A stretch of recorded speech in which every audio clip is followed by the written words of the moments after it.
हे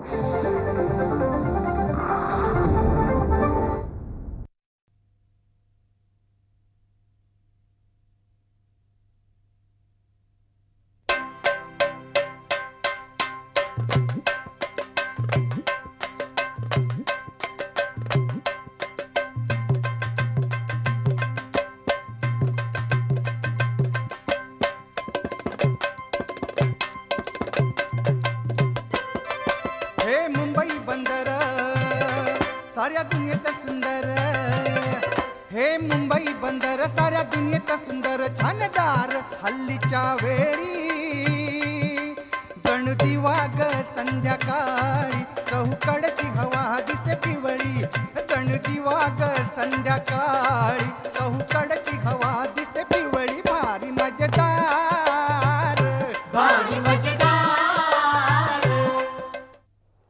शहरातले लोक कमी झोपतात असं म्हणतात. शहरातले लोक कमी झोपतात असं म्हणतात कारण शहराला निद्रानाशाचा वर लाभलेला असतो. मुंबईचा डोळाही कधीच लागत नाही. मुंबईचा डोळाही कधीच लागत नाही कारण आमची मुंबई कधीच झोपत नाही.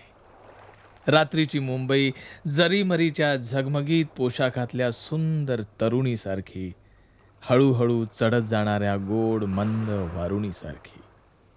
दिव्यांच्या माळा गळ्यात घालून रस्ते फिरायला निघालेले, दिव्यांच्या माळा गळ्यात घालून रस्ते फिरायला निघालेले, रात्री अपरात्री एकट्या समुद्राला बरेच सोबती मिळालेले.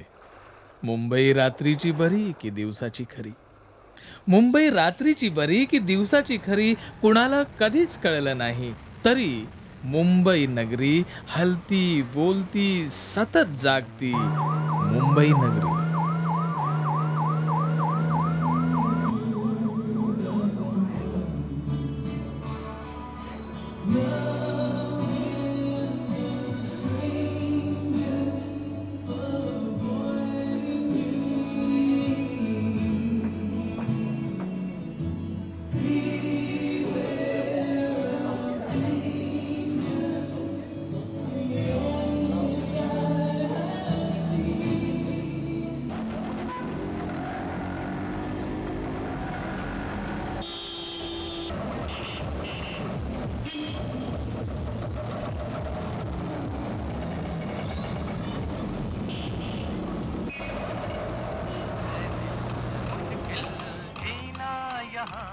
जरा हटके जरा बच के ये है बम्बे मेरी जान. हा हा हो ही हा हा.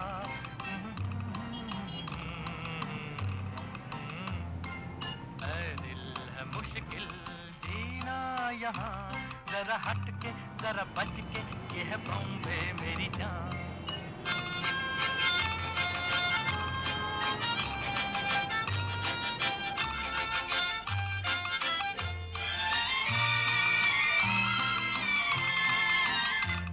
कहीं बिल्डिंग कहीं ट्राम में कहीं मोटर कहीं मिलता है यहाँ सब कुछ एक मिलता नहीं दिल. कहीं बिल्डिंग कहीं ट्राम में कहीं मोटर कहीं मिल. हे इराणी हॉटेल 29 साली सुरू झाले. हे जवळजवळ 76 वर्ष जुने इराणी हॉटेल आहे, ज्याची सुरुवात 3 वेगवेगळ्या धर्मांचे लोकांनी केली. एक बहाई, एक मुसलमान आणि एक पारसी. हे आपला राष्ट्र एकतेचा प्रतीक आहे.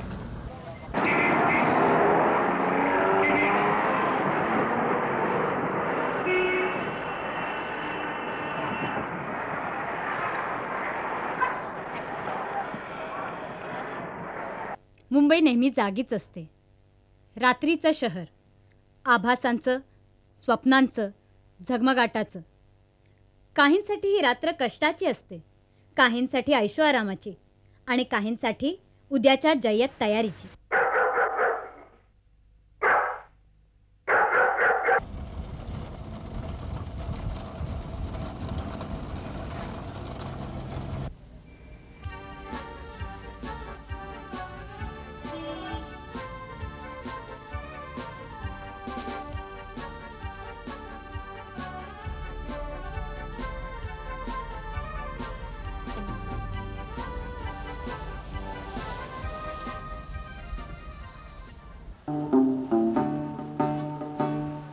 मैं ढूंढता हूँ जिसे वो जहां नहीं मिलता, नई जमीन नया आसमां नहीं मिलता।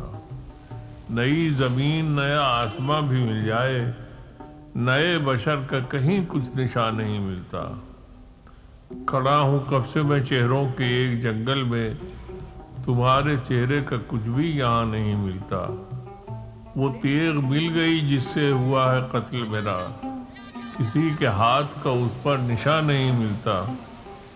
जो एक खुदा नहीं मिलता तो इतना मातम क्या, मुझे खुद अपने कदम का निशान नहीं मिलता। वो मेरा गांव है, वो मेरे गांव के चूल्हे कि जिनमें शोले तो शोले धुआं नहीं मिलता। मैं ढूंढता हूँ जिसे वो जहां नहीं मिलता, नई जमीन नया आसमां नहीं मिलता।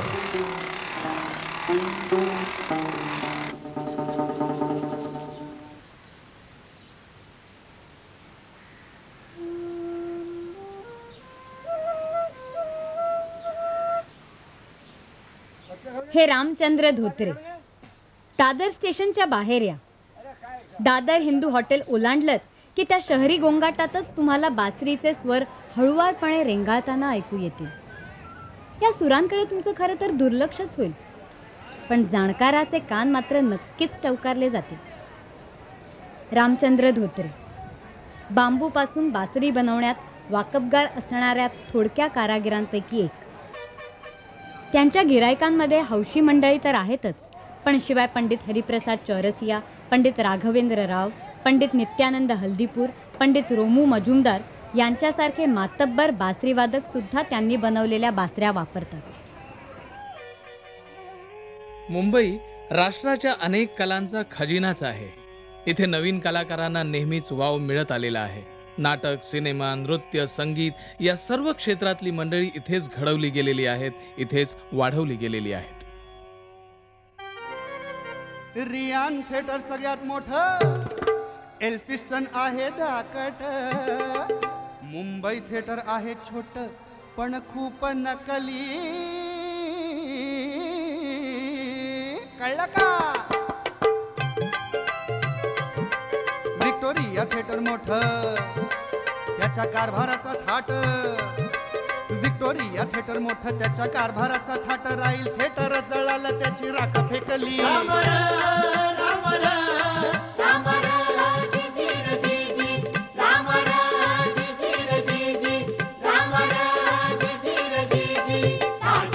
मुंबई सारख्या शहरात ज्या छोट्या छोट्या गोष्टी घडतात, राजकीय, सामाजिक, कुठच्याही स्तरावर त्या छोट्या छोट्या गोष्टींना मराठी नाटक करणारा माणूस पटकन रिॲक्ट होतो. ही सगळ्यात मराठी रंगभूमीची माझ्या मते खासियत आहे. तर मुंबईसारख्या शहरामध्ये इतकी माणसं नाटक बघतात, इतका प्रेक्षक वर्ग आहे मोठा.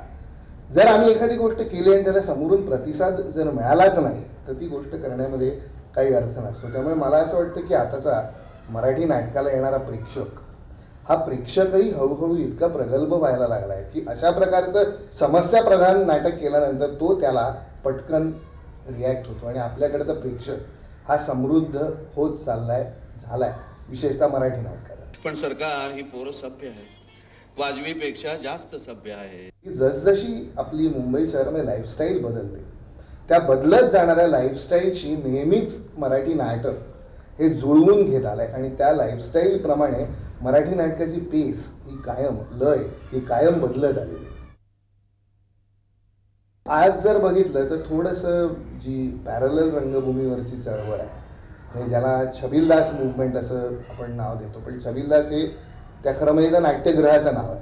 तर ही जी चळवळ सुरू झाली ना, रंगायन, आविष्कार, या मधल्या काही काळामध्ये या चळवळीला मात्र थोडासा थंडावा आलाय असं वाटायला लागलं. बरं, याचं कारण मला असं वाटतं की बरेचसे पॅरलल थिएटरवरचे एक्सपेरिमेंट्स आता व्यावसायिक रंगभूमीवरती जायला लागले असल्यामुळे आता प्रायोगिक रंगभूमीला स्वतःची नवीन परिभाषा शोधायची वेळ आली आहे.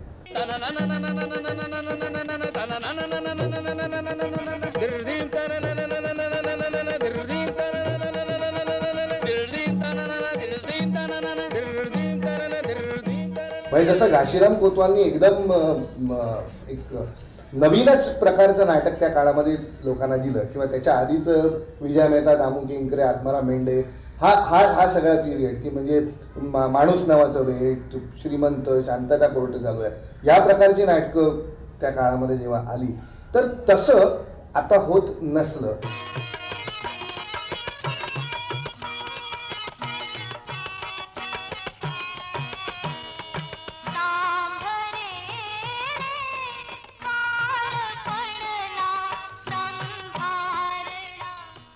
शनिवार तारीख 29 ऑक्टोबर 1853 एक रात्रे एक पारसी मंडळीએ શાહનામાની કથા પર આધારિત એક નાટક ભજવ્યું, જેનું નામ હતું રુસ્તમ જાબુદ્દીન સોરા.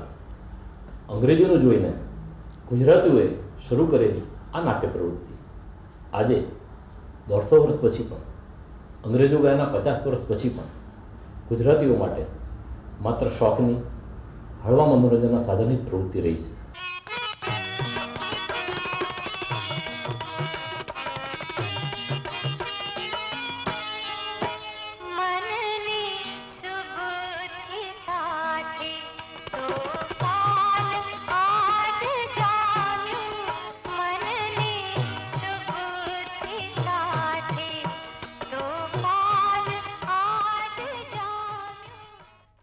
વંશમોર પર વંશમોર લેતા ગાયનોથી નાટકો આખી રાત ચાલતા, અને એવા પણ કિસ્સા બન્યા છે કે મુંબઈમાં નાટકો જોવા માટે સ્પેશિયલ ટ્રેન પણ કરવી પડી હોય. ઇપ્ટાના ગુજરાતી વિભાગ, ઇન્ડિયન નેશનલ થિયેટર અને ભારતીય રંગભૂમિના કલા કેન્દ્ર વિભાગો દ્વારા સામાજિક અને રાષ્ટ્રીય પ્રશ્નોને ગુજરાતી લેખકોએ ગુજરાતી રંગભૂમિ પર રજૂ કર્યા હતા. નવા રંગભૂમિના જે ચળવળકર્તાઓ હતા એમણે પણ આ પ્રવૃત્તિ શોખ તરીકે જ શરૂ કરી, પરંતુ 1853માં બનેલું એમ આ શોખ આર્થિક રીતે સફળ જતા છેવટે વ્યવસાય બન્યો અને આજે તો વ્યાપાર બની ગયો છે. ગુજરાતી રંગભૂમિની 1953માં શતાબ્દી ઉજવાયેલી ત્યારે આપણા મહાન કવિ ઉમાશંકર જોશીએ એક સરસ માર્મિક ટકોર કરેલી કે ગુજરાતી રંગભૂમિ એ તો વર વિનાનો વરઘોડો છે. ભલે રવિવારનું છાપું ઉગાડતા 2 પાના ભરાય એટલી જાહેરાતો જોવા મળે, પણ એમાં નાટકની જાહેરાતો કરતાં જાહેરાતોનું નાટક વિશેષ છે, કારણ કે ગુજરાતી રંગભૂમિ એ કલાકારોની નહીં, પ્રેક્ષકોની જ રહી છે. तिला हौस जवळ चल राहू, तिला हौस जवळ चल राहू, थिएटर मध्ये जाऊ, तमाशा पाहू गमन भरुनी, तमाशा पाहू गमन भरुनी, तमाशा पाहू गमन भरुनी, तमाशा पाहू गमन भरुनी.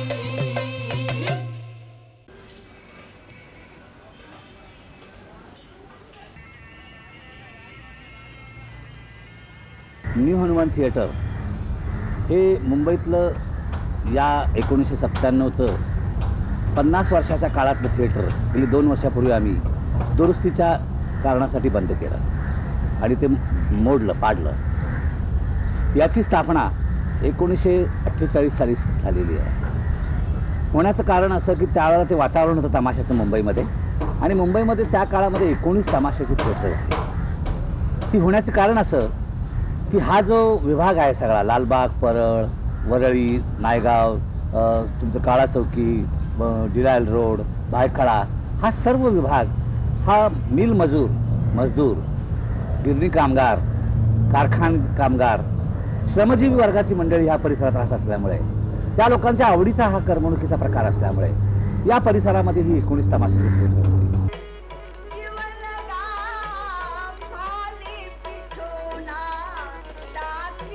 प्रेक्षकांच्या संदर्भातला एक आवडीचा विषय जो आहे तो, पूर्वी जसं इथं श्रमजीवी वर्गाच्या दृष्टिकोनातून थिएटर होती, तर श्रमजीवी वर्गाचं प्रेक्षक मुंबईच्या उपनगरात गेल्यामुळे ते प्रेक्षक कमी झाल्यामुळे आम्हाला इथे संगीत जलशाचा कार्यक्रम सुरू करावा लागला.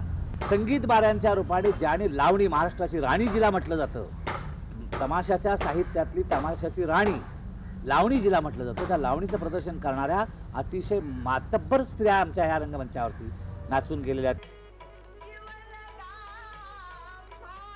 की लावणीला नृत्याची परंपरा नाही. आम्ही आज जे नृत्य तुम्हाला लावणीचं दाखवतो हे कथ्थक नृत्याने सजवलेली लावणी आम्ही तुम्हाला दाखवतो. फक्त अभिनय आणि साहित्य हे याचं जीव आहे, अंग आहे. आणि आमच्या आधीच्या गेल्या 2 वर्षापूर्वी भामाबाई पंढरपूरकर वारल्या, निधन झालं त्यांचं. ती बाई अशी होती की ह्या लावण्यांचं समाज प्रबोधनासाठी शायराने लिहिलेल्या ह्या लावण्या समाजासाठी इतका बेमोड म्हणजे इतका बेमालूम सादर करायच्या की ते लोकांपर्यंत पोहोचवायचं. जसं की आता एखादी कौमार्यातली मुलगी ती स्त्रीत्व प्राप्त व्हायचं आहे म्हणजे तिला स्त्रीत्व प्राप्त होण्याची जी रजेश्वरा होण्याची जी प्रक्रिया आहे ती काही प्रदर्शनाची विषय नाही, पण लावणीमध्ये ह्या बाया बेमालूम सादर करायच्या. आणि हे समाज शिक्षण आहे. म्हणजे लावण्या हे केवळ करमणुकीचा विषय नाही, तर शाहिराने लिहिल्याप्रमाणे समाज प्रबोधन या पायाने अभिनयाने अतिशय अप्रतिम दिलेलं आहे. ही स्थिती आज तुम्हाला पाहायला मिळणार. का तर स्वातंत्र्यप्राप्ती मिळाल्यानंतर ज्या बाया आल्या त्यांनी कथ्थक नृत्य शिकल्या आणि कथ्थक नृत्याला लावणीला कथ्थक नृत्यात कन्वर्ट केलं आणि आताची नृत्यप्रधान लावणी तुमच्या समोर आली.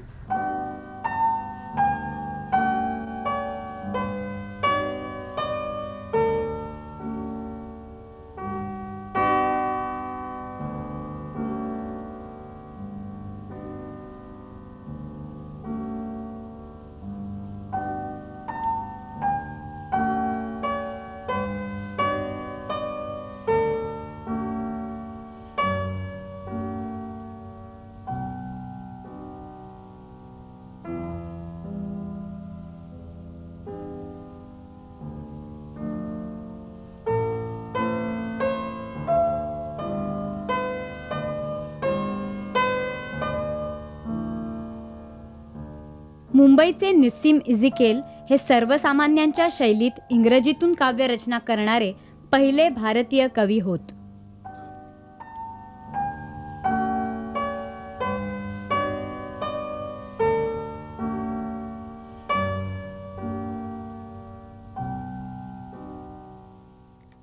अनेक साहित्यिक आणि सांस्कृतिक उपक्रमांचा पाया पहिल्यांदा मुंबईतच घातला गेला. मुंबई शहर आधुनिक साहित्यात पुन्हा पुन्हा नव्याने येणारा विषय आहे.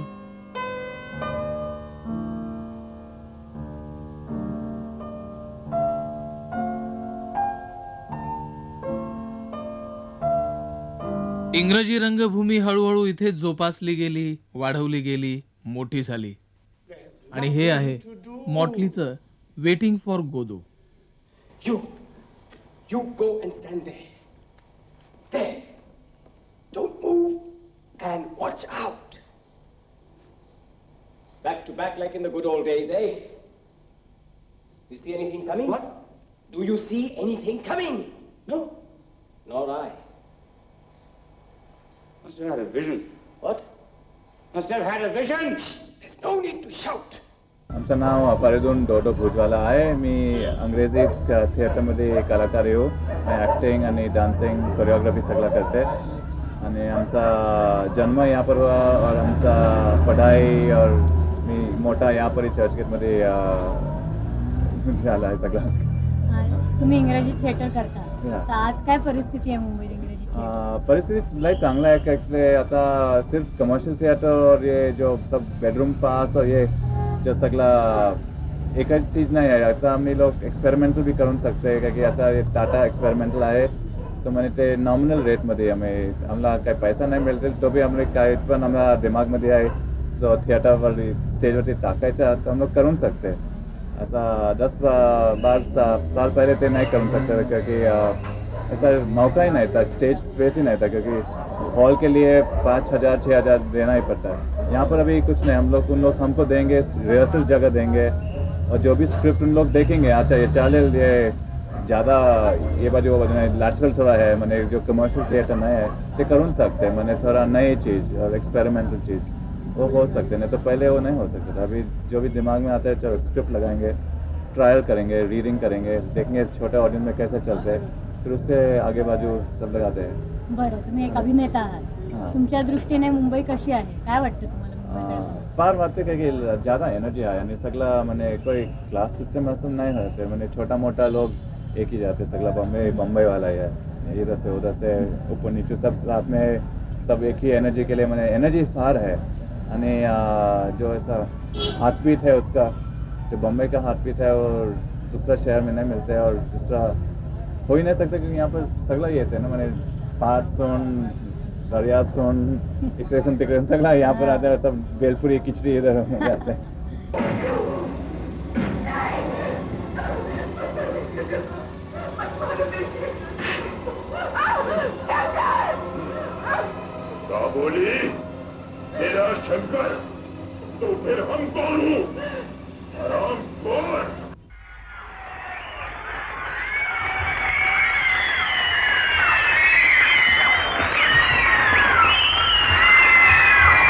हे जे आमचं चित्रपटगृह ते साधारणतः 1932-33 साली सुरू झालं आणि 1937पासून आम्ही चालवायला घेतलं. आम्ही म्हणजे सदुभाऊ भोपटकर त्या थिएटरचे जे चालवणारे त्यांच्याकडे चालवायला आले. 1937पासून सदुभाऊ भोपटकर चालवतात.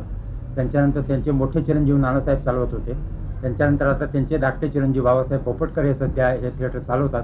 आणि यात जास्त करून आम्ही मराठी फिल्म्स इथं चालवत होतो पूर्वी. आणि एकेकाळी थिएटर मराठीला आम्ही रेशनिंगसुद्धा देत असू, कारण पिक्चर्स खूप यायची आणि पिक्चर्स त्यावेळी हाऊसफुल चालत असत.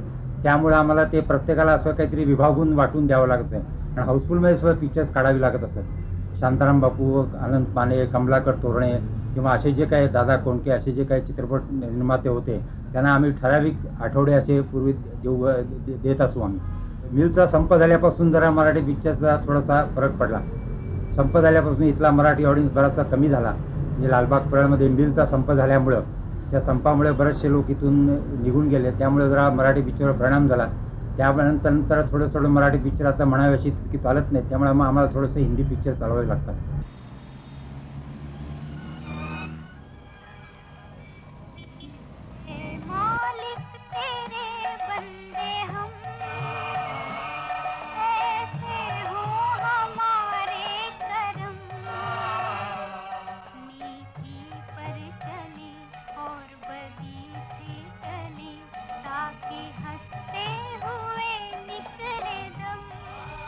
ह्या शहराची छाप साहित्यावर, नाटकांच्यावर, सिनेमावर वेगवेगळ्या पद्धतीनं पडलेली आहे.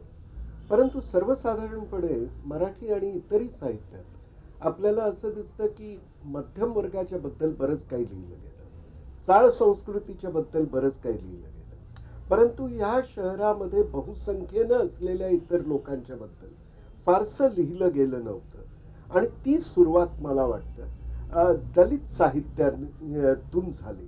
विशेषतः बाबूराव बागुल यांनी ज्या सुरुवातीच्या कथा किंवा कादंबऱ्या लिहिल्या त्या याच्यामध्ये या शहराचं एक वेगळंच चित्र, त्यातल्या झोपडपट्ट्यांचं चित्र आणि ते सुद्धा अनुभवातून जे चित्र तयार झालेलं होतं, जे खरोखर अंतरंगातून आलेलं होतं, अशा तऱ्हेचं चित्र पहिल्यांदा दलित साहित्यातून आलं. नामदेव ढसाळ यांचा गोलपीठा हा कविता संग्रह, नारायण सुर्वेंच्या सारख्या कवीचं सुद्धा नाव घेणं आवश्यक आहे की ज्यांनी पुन्हा या शहरातल्या कष्टकरी जनतेच्या बद्दल बरंच काही आपल्या कवितातून लिहिलं.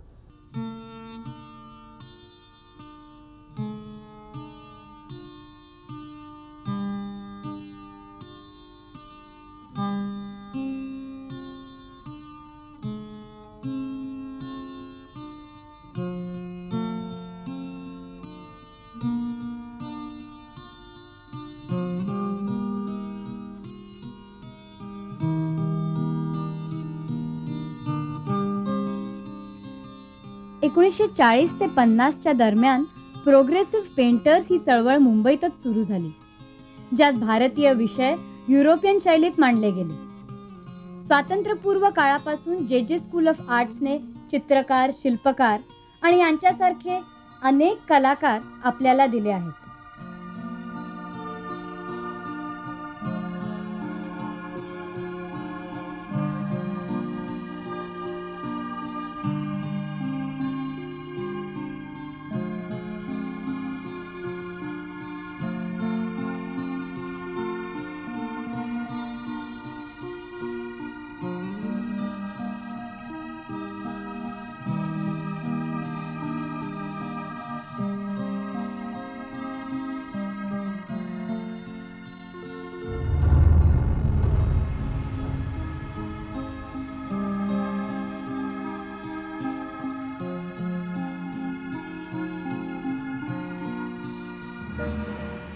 माझ्या 2 चित्रपटांबद्दल मला मुंबईशी ते अगदी निगडीत वाटतात. एक म्हणजे फिगर्स ऑफ थॉट आणि दुसरं म्हणजे colours of absence.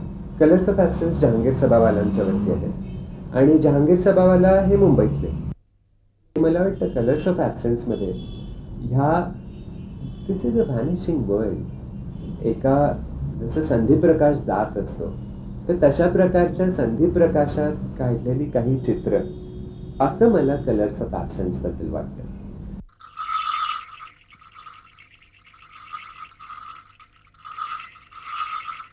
Figures of थॉटमध्ये Nalini Malani ही मुंबईची, आणि नलिनीच्या पेंटिंग्समध्ये अगदी रोज तिच्या संबंधात येणारी ती लोहार चाळीच्या जवळ तिचा स्टुडिओ आहे, तर तिथे रस्त्यावरचे पाटीवाले असतील किंवा अशा प्रकारची अगदी सामान्य माणसं तिच्या पेंटिंग्समध्ये आहेत.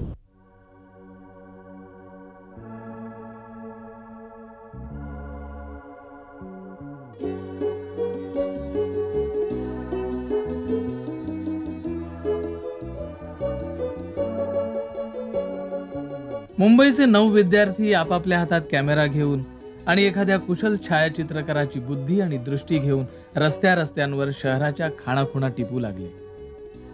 हे सगळे विद्यार्थी अतिशय गंभीर, सूक्ष्म निरीक्षण करणारे आणि कलात्मक दृष्टी लाभलेले विद्यार्थी होते. त्यांच्या त्या अजोड नजरेतून टिपलेली ही अप्रतिम छायाचित्रांची मालिका आहे. 1822 साली एका पारशी गृहस्थांनी सुरू केलेलं मुंबई समाचार हे गुजराती वृत्तपत्र आजही चालू असलेलं आशियातील सर्वात जुनं दैनिक आहे. स्वातंत्र्यानंतर या शहरातली सर्वात क्लेशदायक आणि कुरूप घटना म्हणून 92-93चे जातीय दंगली आणि त्यानंतर मार्च 93 मध्ये झालेले बॉम्ब विस्फोट यांचा उल्लेख करायला हवा.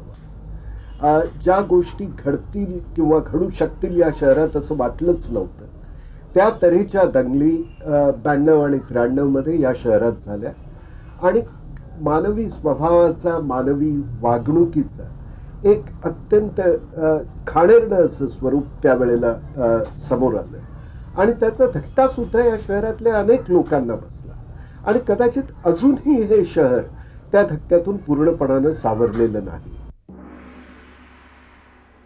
माणसाशी माणसाला बांधून ठेवणारं हे शहर, माणसातलं माणूस पण राखून ठेवणारं हे शहर, हात हातात घेऊन प्रेम गुंफून ठेवणारं हे शहर, तुला मला याला त्याला साऱ्यांनाच सामावून घेणारं हे शहर, आणि म्हणूनच त्या दुर्घटनांनंतरही 2 दिवसातच जिवंत झालेलं हे शहर, परत हसायला लागलेलं हे शहर, परत जगायला लागलेलं हे शहर, आपलं मुंबई शहर.